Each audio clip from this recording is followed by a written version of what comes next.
Welcome to the latest episode of Ed Influence. I'm Nick McKenzie from Brown Jacobson, and today I'm delighted to be joined by Cathie Paine, CEO of REAch2 Academy Trust. Thank you, Cathie, for joining me today. I wanted to start by inviting you to tell me a story from your life that would give me a picture of who you are. Thank you for inviting me to be here, Nick.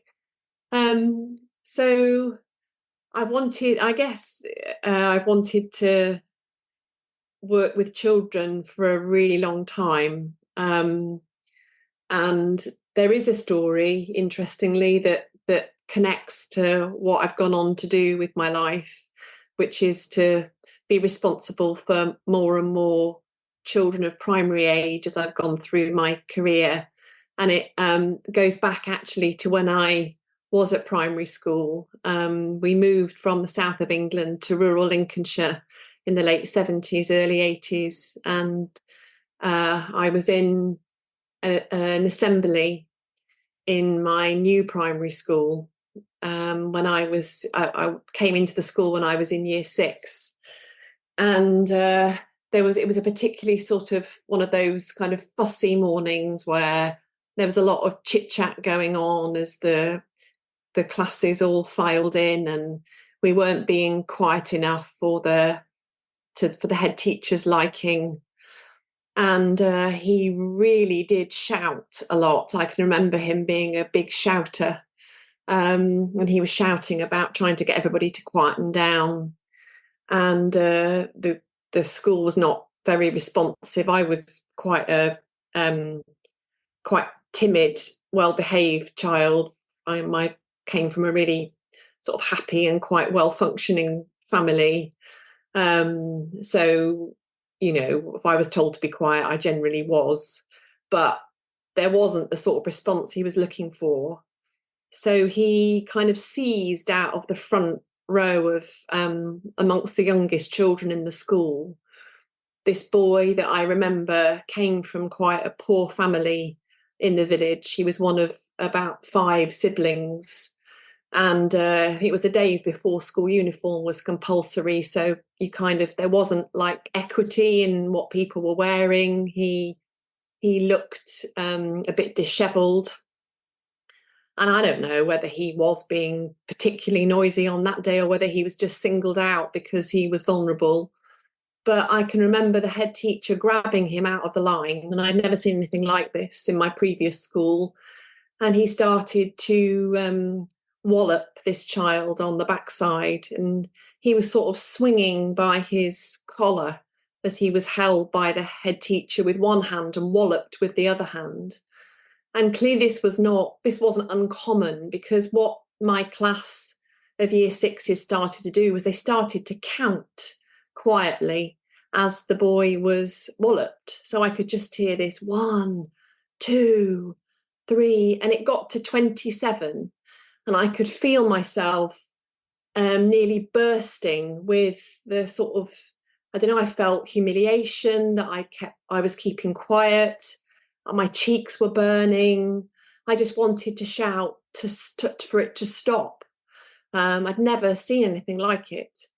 And no words came out of my mouth. I didn't shout. And I think about 30, the walloping stopped. But I can remember a very, very clear, it was like the voice in my head was so loud that said, when I'm a head teacher, I'm going to be really kind to children. And it was in that moment that I knew what I wanted to do with the rest of my life. And there's a lovely little end to that story, which is the school where this all took place. I ended up being the head teacher of. I got an NLE placement there and ended up back in that same hall decades later. And I told the staff that story on my first inset day and said, we're here to do good things for children. So it's a kind of awful story, but we don't live in those times anymore. And I know I've gone on to be good to children. I could see and hear how much that moved you, just sharing the story again, Cathie. And as you say, not a good story, but a nice ending to have that full circle for you to be able to see through, I suppose, the journey there. Yeah, it's hard hard to quite contemplate actually how and the challenges that you described there. So what personality traits then do you think are important in any leader, let alone a school leader? I think you need really good self-awareness. I think that's got to be up there because I think leadership is fundamentally about working with people and people wanting to follow the vision that you are communicating, to know yourself and have awareness of what triggers you and what motivates you, and just have that kind of inner knowledge of yourself, which then I think brings greater understanding of other people, because you're familiar enough with your own story. You're therefore able to be patient and empathic and sometimes fearless with yourself and with others. So yeah, I think knowing yourself, being able to work well with others, but then also ultimately knowing what it is that you're aiming towards. So a personal quality of being determined around the realization of your vision has got to be massive for leadership, because you have to know where it is you're going.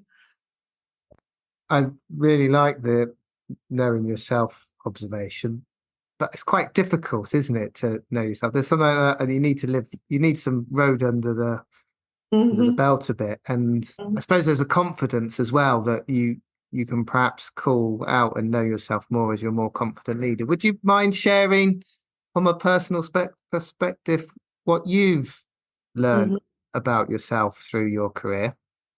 No, I don't mind at all. I think the first book I read before I became a head, and I was a head really young, I was a head teacher at 28, was Stephen Covey's 7 Habits of Highly Effective People. And that just felt as though it became my kind of go-to, like, Bible of the journey of knowing yourself. So chapters like begin with the end in mind, seek first to understand before you're understood, things that just really gave great prompts for what is it that I'm about and what's real for me.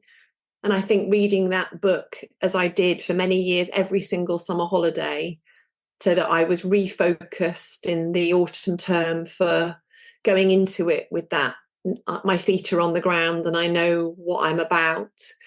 So I think I have learned over the years that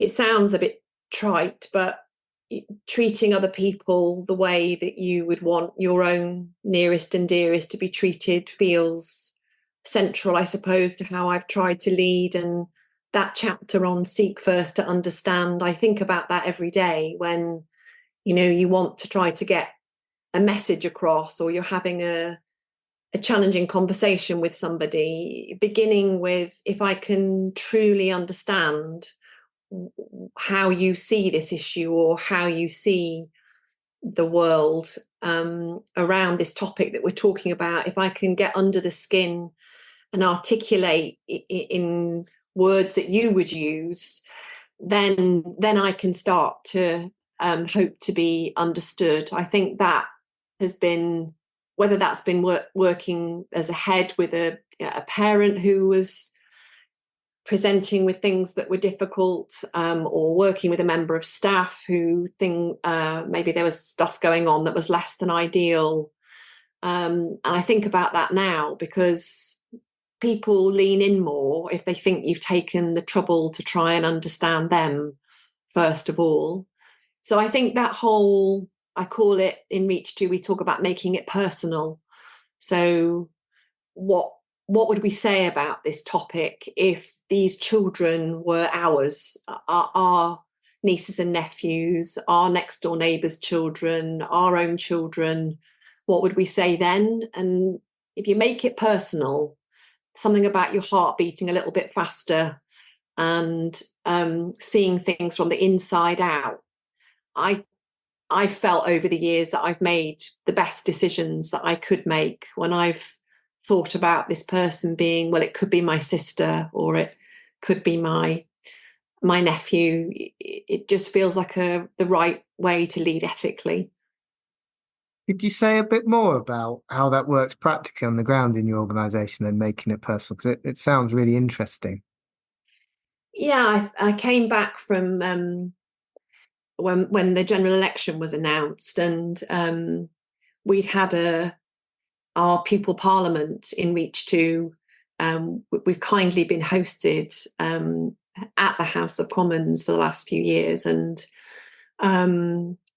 it had to be cancelled because of Purda.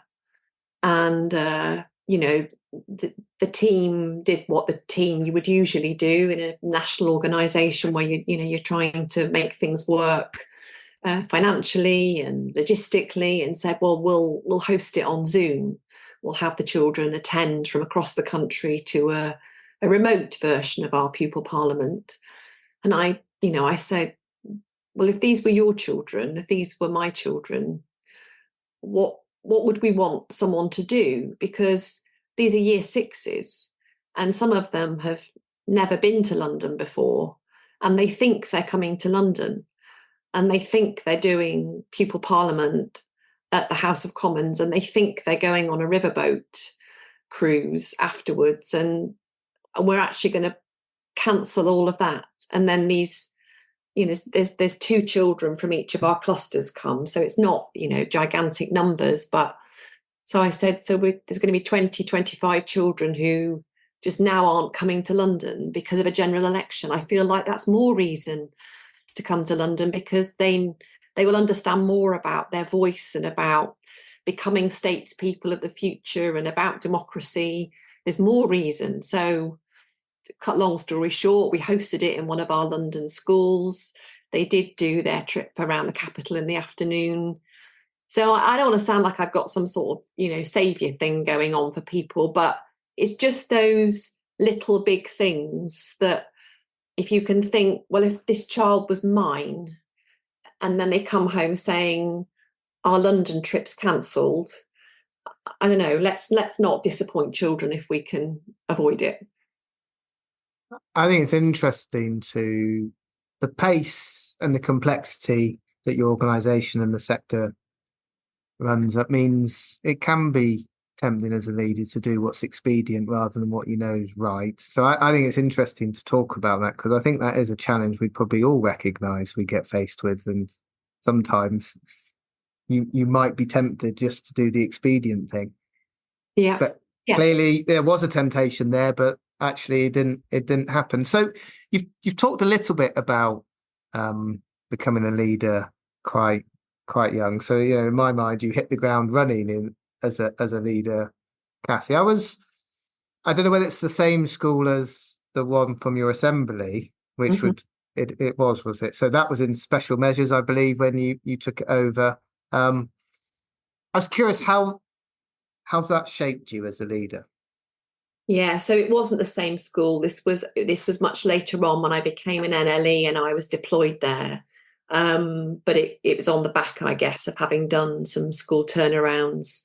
Yeah, the school where I first became a head, I'd gone there as a deputy head originally, and then a month before I got there, the school went into special measures, and so I started there in the September as a deputy with the head there, and it didn't work out for him. So there were lots of kind of replacement leaders came in from the local authority, and I just kept kind of toiling away at the things that I thought needed to happen next, that were the next right thing for the school. And I was a teaching deputy, which actually was really super demanding on time, but looking back on it, the best possible thing in terms of credibility. The school was incredibly challenging, really, really high deprivation, and behaviour was off the wall, mostly, I think, because the school had become so unstable after going into category. So for the staff to see me teaching year sixes and taking assemblies and teaching math sets and being able to manage this very, very difficult behaviour from the children, who were just letting us know in no uncertain terms that their school being kind of dragged through the press as being a really appalling school to go to, and their parents being really disillusioned they were going to kick off and make sure we knew about it too. So so I was head teacher by the April of my first year there. Applied for the job against a lot of really experienced heads, and I was able to say that I would carry on doing what I'd been doing. I'd got the staff behind me at that point, and nothing on paper really, Nick, that suggested I could do that job. I'd been a music coordinator before that with a budget of about £100 to buy some new maracas. So it was, I'd got a lot to learn, and I did learn a lot, but I had to learn it quickly. But your year 6 self knew you were going to be a head teacher. Yes, my year 6 self did. Yes. And Yeah. did that follow through to that time? Were you? Yeah, completely. Because the thing about the children, of course, was responding to them in a way that kept their dignity. And my degree and my masters are in psychology, so I don't know, I'm wired in a way that always tries to look for the reasons behind things, and knew that the children behaving in the way that they did was just trying to tell us something about how they felt. And if we could get to the root of what that was somewhere upstream, we would be able to sort out what was going on downstream in what we saw in the playground and in the assembly hall. And over a period of time we did, and worked with families, and got the community on side. Really helped that I was a young mum. I seemed to have, in spite of being very young and inexperienced and could easily have not been taken seriously, my credibility with the community was all based on being a parent in my own right, which was interesting because, of course, that didn't really have anything to do with how I was doing my job. But they were the kind of parents that, for that was a kind of mark of life experience that then meant I could be taken seriously. So they were heady days. Lots of those staff have gone on to become head teachers. And I think the thing I'm most proud of from that period of time is pretty much every single member of the team that had seen that school go into special measures were there with me to see it come out as a good school. And, we talk a lot, don't we, in leadership about dealing with staff capability and staff disciplinary in a way that is fearless and courageous. And I don't take a word of that away. That does have to be done sometimes. But in this case, it was a team of people that were incredibly talented. And once we started doing more of the right things, we were flying, and they were all there to celebrate the school coming out of measures and into good. And many, as I said, have gone on to lead. So yeah, hard to not remember those times without a kind of dual sense of exhaustion and exhilaration. It was, they were good times. That brings to mind, I mean, quotes I know can be overused and often misattributed and changed, but I stumbled across one recently from John Quincy Adams, former US president, that goes, "If your actions inspire others to dream more, learn more, do more, and become more, you are a leader." Does that resonate? Yeah, so much. Big smiles while you were reading that. I think that's exactly it. And that's why I suppose talking at the beginning of our time together about understanding other people, that if you want real change, things have got to come from the inside of others. So it's about that. In REAch2, we call it the North Star. That kind of, you don't negotiate with the North Star. It's there even when it's foggy. It's brightest when it's dark.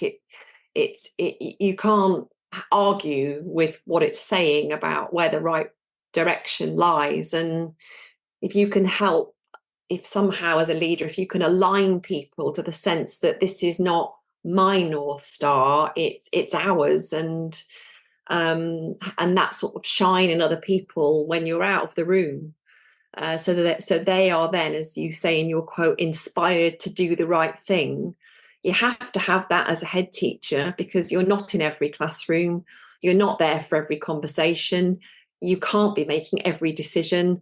But on my word, in a multi-academy trust, particularly a big one, you're lost if you don't have that, because it's multi-site, it's all over the place, it's complex. You see a tiny proportion of what goes on in any given working week. And so, with our head teachers in REAch2, that's, I think, what I see my role fundamentally being. And when I first spoke to them, when I got the job as CEO, I said, I think for me, CEO is the chief energy officer. If I can energize you to just be your best versions of yourselves and keep that North Star shining bright, then you will de facto just do great things every day. And that's the best I can ever try to do. And they're a brilliant team, and I'm honoured to try to be that to them. So, how do you use your leadership then to lift others up and give them that energy? Well, I try to keep in contact as much as possible, and that's a challenge. And I don't think I've nailed that completely, but regular contact with our staff teams in schools. I use video messages as much as I think will refrain from irritating people too much. See head teachers remotely every 2 weeks. We have longer sessions regularly with the heads for like full days of strategy work. And then face to face with heads as much as I can, whether that's through school visits, small groups of heads meeting, coaching sessions, and also big events like conferences. I think to be the chief energy officer, you can convey so much more if you can try and do that as close to in person as possible, so that people can hear your voice, see your face. I'm not great on email. I think that it does a job, but it's information transfer. It's never going to inspire people in the way that we've talked about.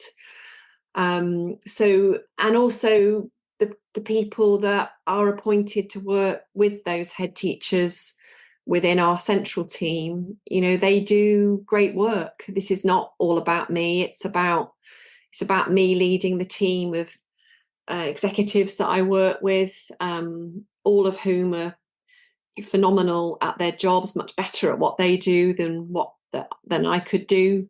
The team that sits with them, that works regionally with the head teachers, 7 of those people were head teachers in REAch2 before and have been promoted into these new roles a few years ago when we moved to our current sort of model of clusters. So yeah, it's a difficult one. And reminiscing about being a head teacher, I think there is no more demanding job in education than that. But the demands of the job I'm doing now are different. And one of those is about communicating. It's how do you keep people fired up? How do you keep people understanding about where you are in a change process? How do you keep involving people in collaborating over new directions when you're working at scale and you're working nationally? I don't think we've cracked that, but we're trying. So I'm curious, might come back to that in a moment, but it was clearly important to you. You talked about your first headship and you were just getting stuck in and doing the things and leading by example. With the size of organization you're leading now, I forget how many academies you've got, but it's a good number. How do you make sure, or what do you do to help keep you connected with both staff and your pupils and what they're experiencing and seeing? Because it's clearly important to you. I'm curious how that translates on the slightly larger role you have. There's 62 schools. Of course, they're all primary. And it's interesting that we started talking about an assembly back in 1980. And I do assemblies as CEO in all the schools whenever I'm there, which I know probably sounds a potentially quite odd decision. And I think maybe it is odd in some ways, because there's nowhere in my job description does it say anything about assemblies. And But I do it for the reasons that are kind of implied in your question, which is that in a 20-minute assembly in a school, all staff pretty much are present, and all the children from reception right through to year 6.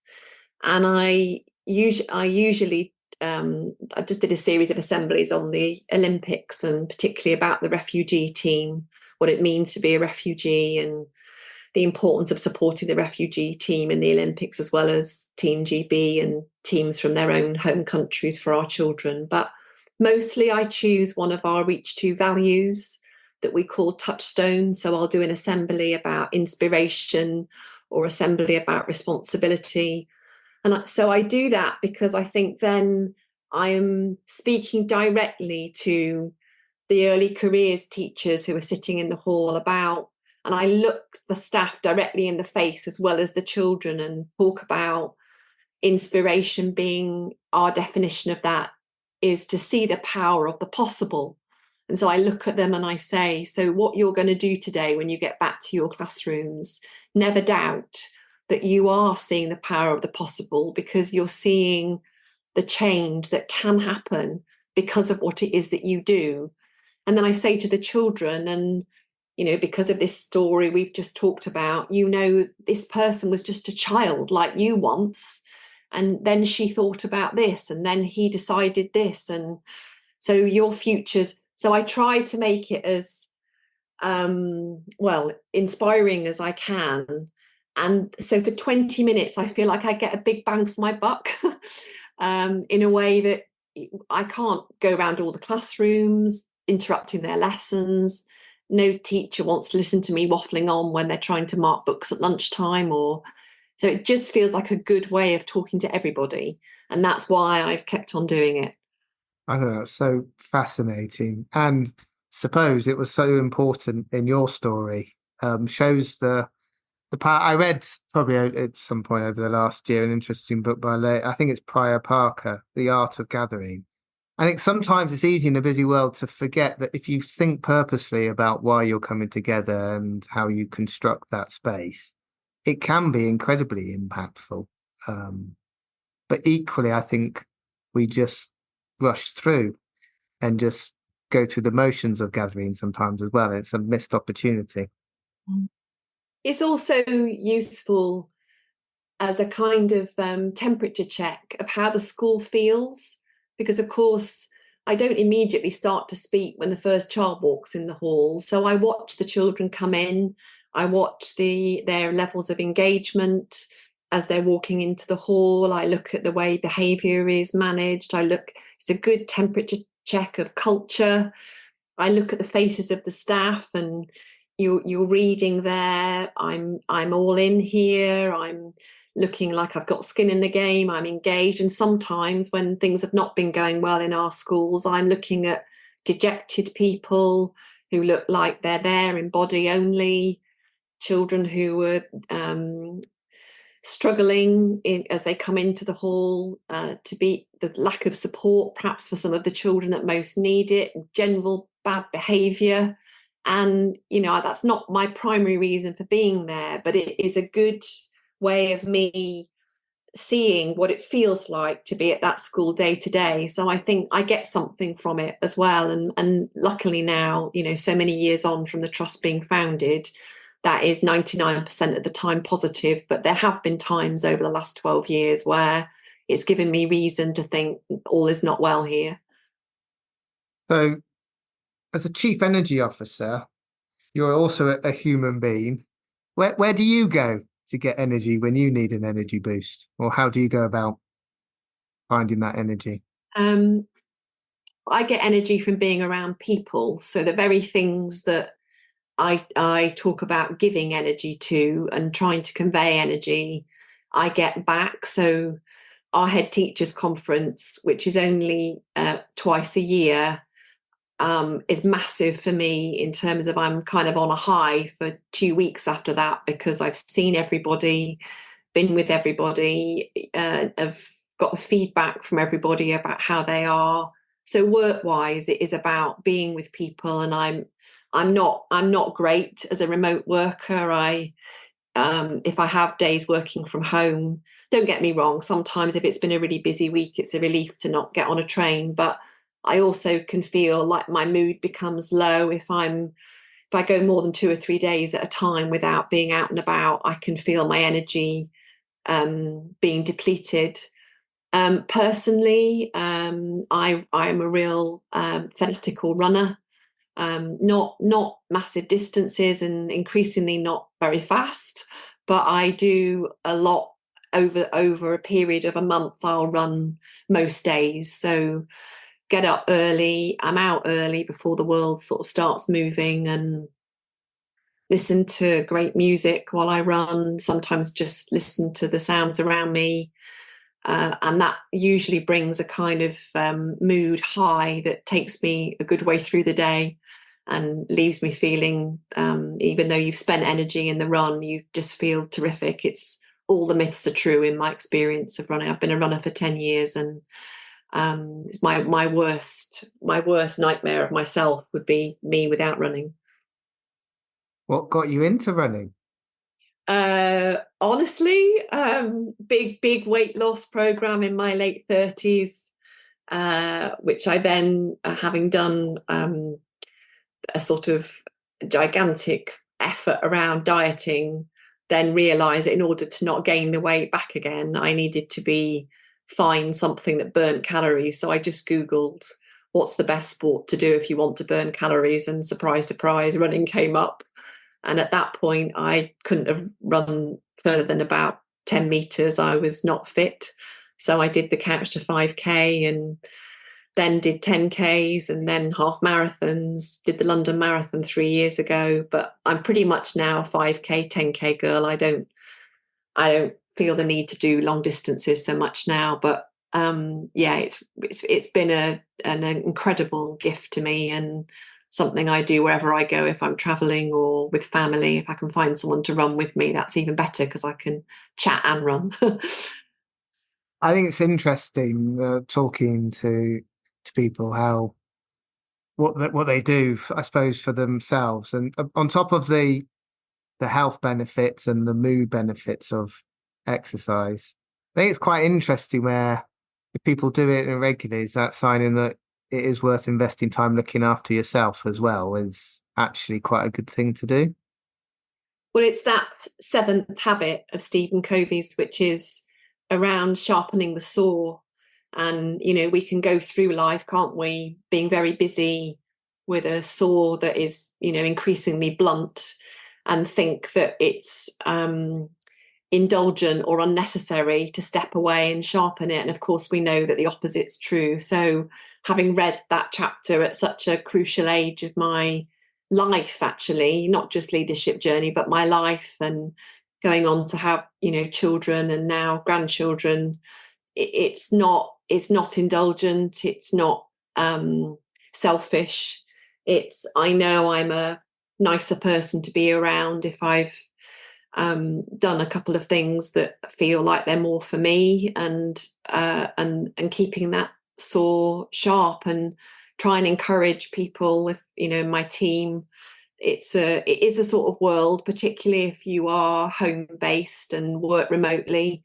It's hard to mark the beginning and end of a day in perhaps the same way it is when you enter and leave a building. And that can then just mean people are on email from the moment they open their eyes till they turn their bedside light off at night. And I try not to do that. It doesn't always work, but nobody wants somebody as a CEO, or indeed any kind of leader, that's constantly showing up having a bad hair day because they're just shattered. So I try and walk the walk as well as talk the talk on that one. I'm curious. I made a mental note earlier to come back to Covey because you said you read it every summer, and I was thinking of sharpening the saw. I mean, it's so simply constructed, the Seven Habits, in many respects, but there's so much depth and nuance to it. Yeah. Have you read it again this summer? I'm wondering. No, I haven't this summer, and I think it's now so in me. It's like a script I almost don't need to go back to. But I don't know. Maybe this talking to you has made me think perhaps I could. They are simple and memorable, but yes, it's the depth of the writing that I think appealed to me so much. He's of course he was a very faith-filled, family-oriented, successful professional. So there was a lot to him and a lot to his family. And I think I just read that book at such a crucial time to try and work out how would I manage not to let the kind of enormous waves of demand on me wash me away. What could I do? What habits could I establish that would safeguard family life and keep me sane, really? And it was just like a kind of mast that I strapped myself to at a very crucial point in my life, and I've stayed there as best I can. So changing tack a little bit, I'm conscious this going out probably, so there'll be constraints with what you'd feel comfortable saying. But thinking of your Cathie as a CEO, what's on your mind this week? um, it's the same sorts of things that I used to have on my mind actually as a head, which is, first of all, can I do it? I think the summer holiday, even now not taking term, it's not term time in the same way, so it's not the length of break. I have had a sort of recurring anxieties and like actual nightmares about lack of preparation for the new term ever since starting to teach, from being in a classroom and there's no chairs or no one's got any paper. And I had one of those dreams last week, and I was back in a school with this completely disorganized lesson. And I've really had that sort of August feeling all of my career, where you go into a place where you think, I don't know whether I can do this, because you've had a break, and in having a break, you've then got to go again. So sort of as we're this week, as we're talking, I've got this list of things that about reacquainting myself with, what are we doing in our 5-year plan in the coming year? What are the big things that have got to go well this year? What do I want to make the biggest difference to? And it's just that finding myself as CEO again is that period I'm in at the moment. So what is on my mind at the moment is the enormous responsibility of this job, my usual visitor from imposter syndrome of saying, are you fit for this?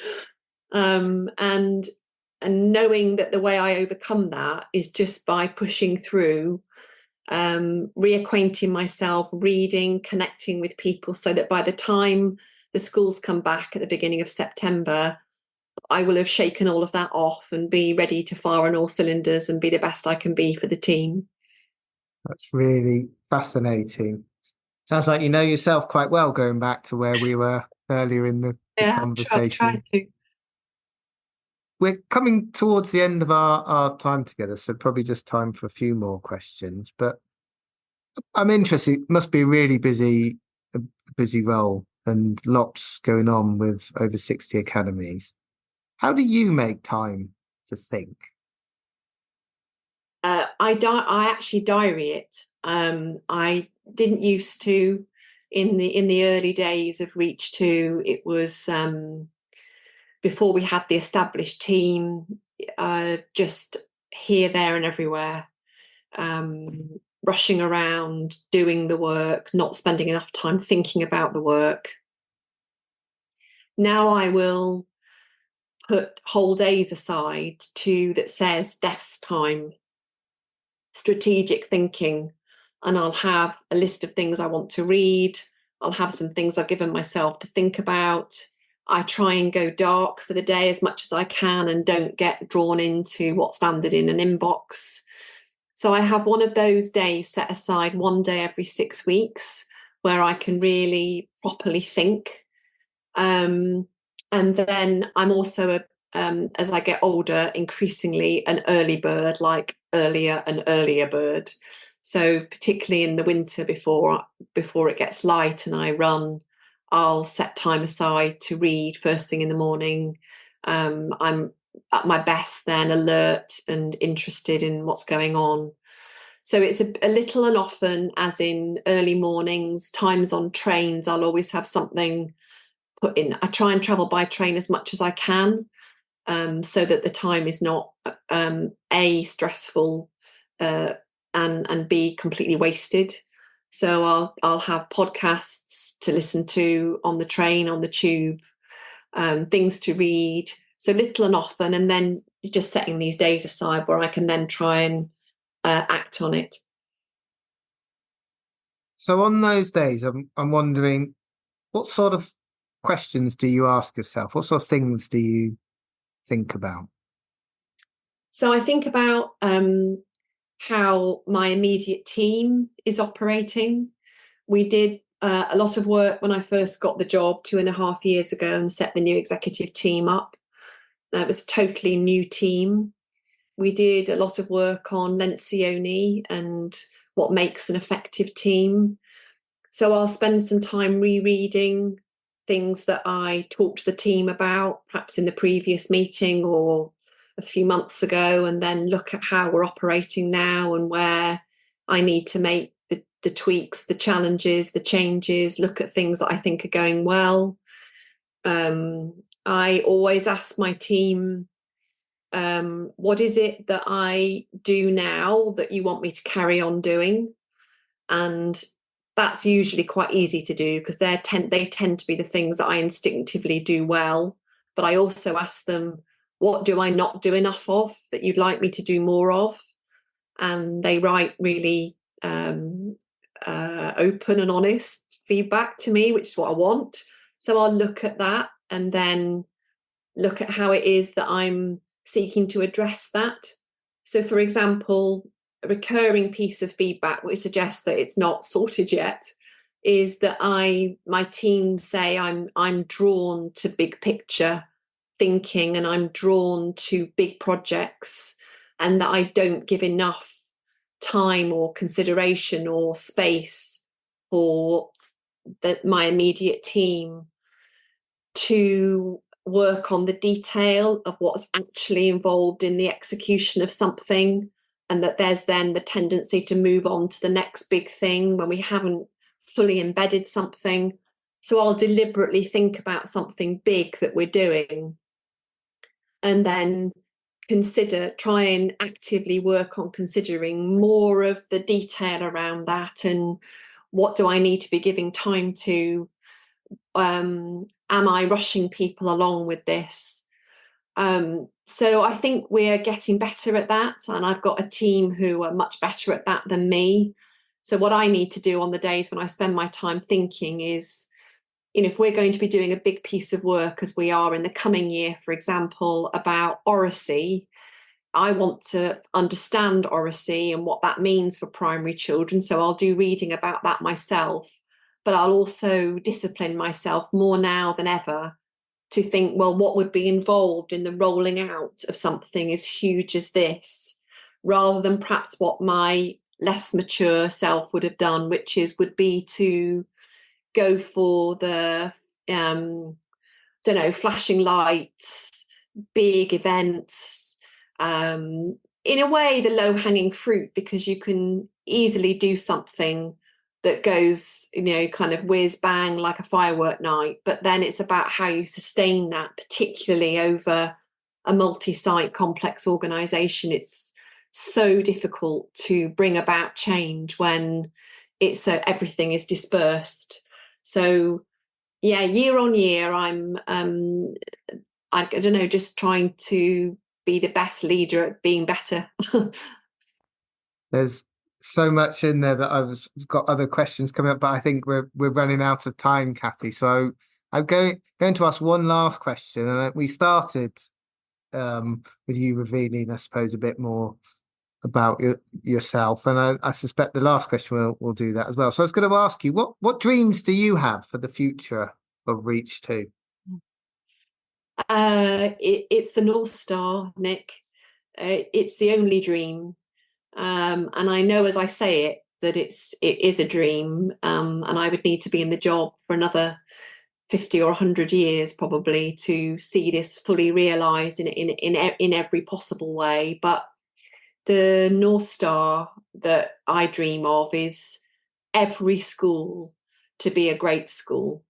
And we've done some really exciting work with the heads and their teams around what is it we mean by great.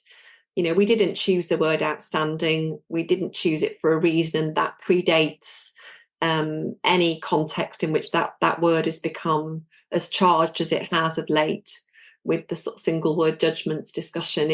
We chose the word great for a reason, and we've written widely between us about what we mean by great. And then you look at what that means for the individual child, and that's why I say it's a sort of it's a dream that is the infinite game, to quote Simon Sinek, because every school to be a great school has to be about every child flourishing in that way that we want our own children to flourish. And that's a huge undertaking. Needs are complex, resources are depleted, the job gets ever bigger. But my dream is that we get closer and closer and closer to the North Star. There are many, many great schools in this country, and I'm proud to say that there's a good few of them are in REAch2. And I just want to get that number growing, not because of stats, not because of percentages, not because of inspections, but because that means that every one of the 20,000 children that I'm here to try in my own way to support the mission and lead the mission to change their lives for the better, that we get closer to that. And that's got to be the best dream for me to dream. I'm going to use your language, and I think that's a great way for us to finish today, Cathie. So thank you very much for joining me today. Thank you as well for your candor. I've thoroughly enjoyed our discussion, and I hope our listeners have as well. Thank you, Nick. Thank you for inviting me. Pleasure.